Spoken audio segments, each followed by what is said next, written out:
Good morning. Well, it's not morning, it's lunchtime.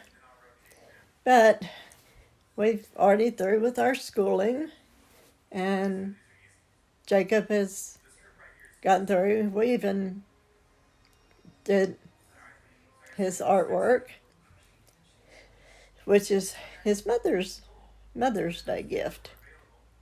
And I'm so proud of that boy. But he needs all the prayers because that tooth extraction his mouth is pretty sore. But the reason why I come on here today, we're going to go grocery shopping here after a while. But before I started doing these YouTube channels, I had spoken with my ex-husband about doing these. But I promised him there was not going to be any bashing about him. And that's not what this is going to be about. This is going to be about what I have learned in my life. When I was 15, I met him.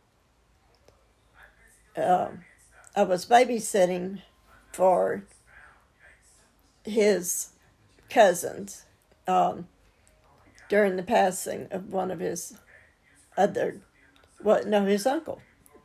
During the passing of his uncle. And he come up to look for his sister, and she wasn't there. But that's how I met him. So we got to talking, and at the age of 15, so we got to talking. And a few days later, he asked me if I would go bowling with him. And I said, you have to come and ask my parents. And he said, okay. Well, I was kind of apprehensive about it. And so I went home, and I told my dad, I said, there's a guy that's going to come up here and ask you if I can go out with him. I said, just say no. So Jack drove up. He come in, asked Dad if I could go with him. And Dad said, yeah, I don't see why not. So, in a way, I want to blame my failed marriage on my dad, but anyway, it's not just his fault. But anyway, excuse me. I just like to add that in as humor, along with the fact that as the youngest of 7 children, it was only myself and my sister that was just older than me that was left in the house. And Daddy was in a hurry to get us all out of the house, I think. But you have to find humor in things. So, anyway, Jack asked me to marry him, and I said yes. And I went to the preacher that baptized me and asked him if he would marry us. And he kind of counseled me, and he asked me, he said, what if it doesn't work out? I said, it'll work out. He said, well, that's what I wanted to hear.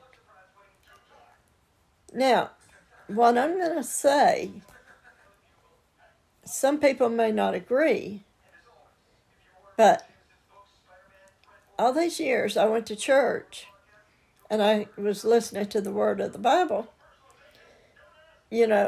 God's word. I only hear part of it, don't hear all of it. Yeah, you do hear it, but it doesn't sink in. Okay, I only heard part of it. So what I'm going to read to you is this. It's in Ephesians chapter 5, and we're going to start with verse, I think it's 22. Yeah. Wives, submit yourselves unto your own husbands, as unto the Lord. For the husband is the head of the wife, even as Christ is the head of the church, and he is the Savior of the body. Therefore, as the church is subject unto Christ, so let the wives be their own husbands in everything. That is what I would hear. This is what I would not hear. Husbands, love your wives, even as Christ also loved the church and gave himself for it, that he might sanctify and cleanse it with the washing of water by the word, that he might present it to himself a glorious church, not having spot or wrinkle or any such thing, but that it should be holy and without blemish. So ought men to love their wives as their own bodies. He that loveth his wife loveth himself. For no man ever yet hated his own flesh, but nourisheth and cherisheth it, even as the Lord the church. For we are members of his body, of his flesh, and of his bones. So,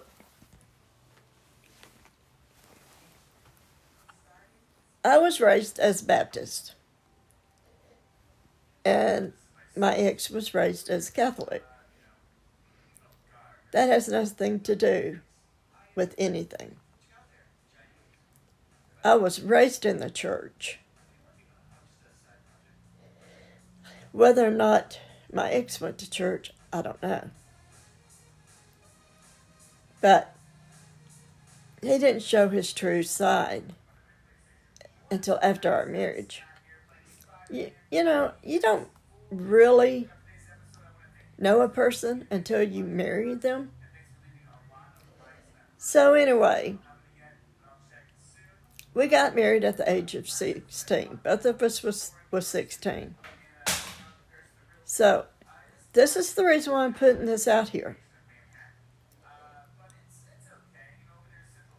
If any 16-year-olds or 17-year-olds, 18-year-olds are listening to this or watching this, please note that a lot of things, just know that what you're doing is for real. That it's, don't do it for hormones. Just you're making a life together. Know that the person that you are saying I do to in front of the Lord is worthy of you, and you're worthy of them. Okay, so I went into, like I said, I went into my marriage that the marriage was going to work. I was not going to get a divorce. So the first couple of years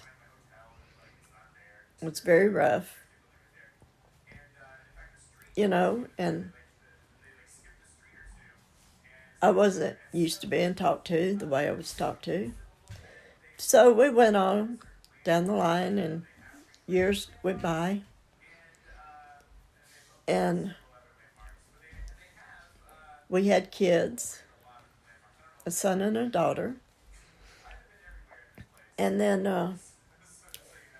I used to tell him, if we ever divorced, just because we could not get along, that I didn't want a thing from him.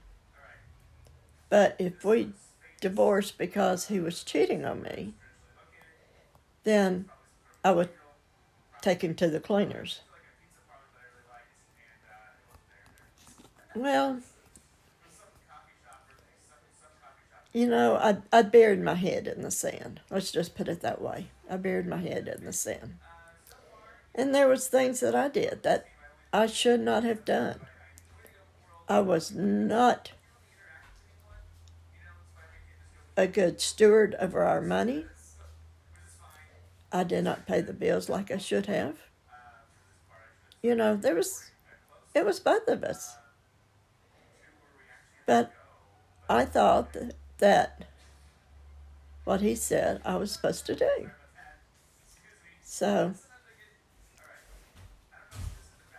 I went and talked to a pastor friend that I knew. It was about 4 years before I got divorced. And I was explaining the situation. And he said, and I told him what I knew about about the Bible and what the Lord said. He said, but he never expected you to be a doormat. And so that opened my eyes. So, but not wide enough till I still didn't see what was going on. So, the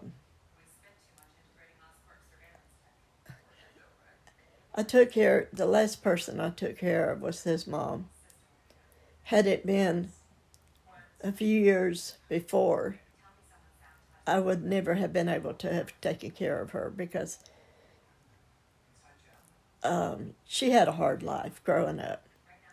And because of that, she was a gruff person.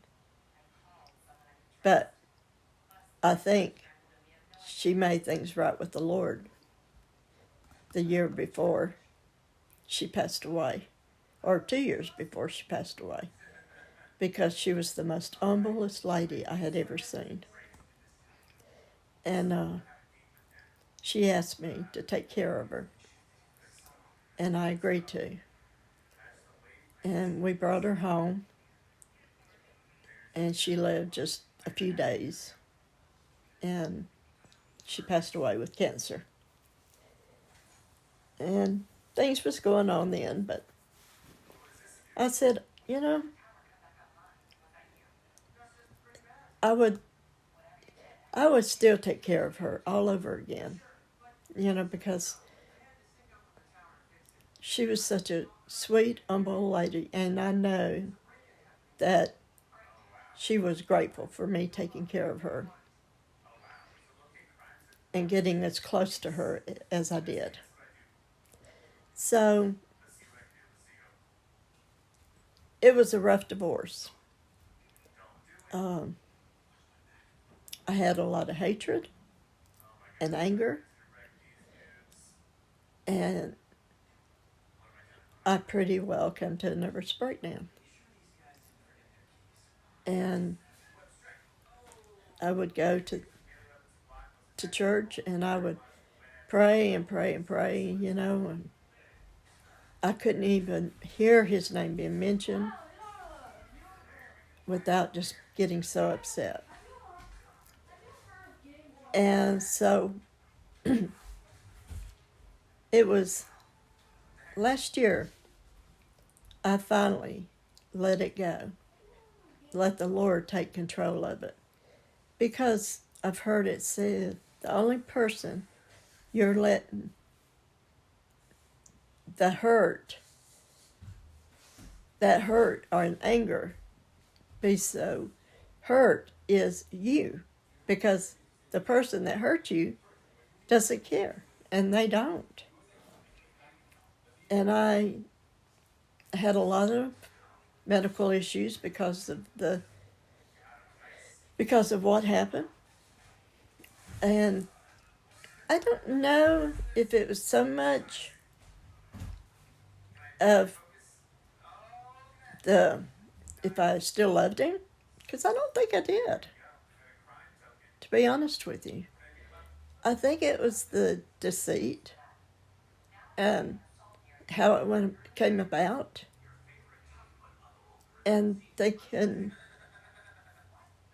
we were supposed to be married for life, and we were married 34 years, and he just threw us away, which my kids were older.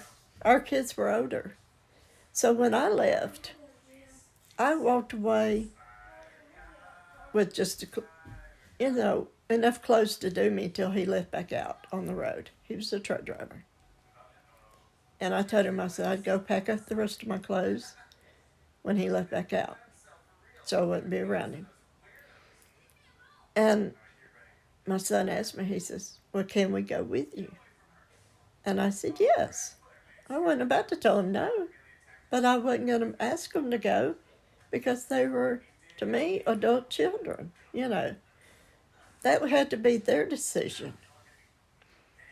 And so I said, yes. So they both live in the same town I live in. They still see how their dad is. I can hear him on the phone now, or anything, and does it upset me the way it used to? No, it doesn't. It makes me glad to know that I'm not in that situation anymore.